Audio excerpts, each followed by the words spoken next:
టప్ scene team leader ఉండే. వాడిని టీంలో వేశారు. సీను బావ టీంలో వేశారు. సో, సీను టీంలో వేసిన తర్వాత కొన్నాళ్ళకి మళ్ళీ కొన్ని టీమ్స్ అవకాశం వచ్చినాయి. అప్పుడేంటంటే నన్ను అనుకున్నారు. అనుకున్నట్టుగానే వెళ్ళాను గానీ కొత్తలో నా వల్ల కాలేదు శివ. ఎందుకు తీసుకున్నారురా వీడిని అని అనిపించుకున్నా. ఒకరోజు నేను అవమానపడ్డ రోజేంటంటే నా ఫ్రెండ్స్ వరంగల్ నుంచి వచ్చిర్రు చూద్దామని. అరే జబర్దస్త్, అప్పుడు జబర్దస్త్ అంటే నాడే భూమి ఉండే.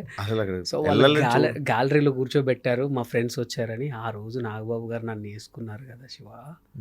సో ఏం మనిషి నువ్వు, అసలు ఇది స్కిట్టా, ఒక్కొక్కడు బయట డోర్ దగ్గర నిలబడతారు, ఇది ఏంటి అని చెప్పి డైరెక్షన్ డిపార్ట్మెంట్కి పిలిచి చూసుకోరా మీరు, దీన్ని ఎవరైనా స్కిట్ అంటారంటే అక్కడ నా ఫ్రెండ్స్ అనుకున్నా.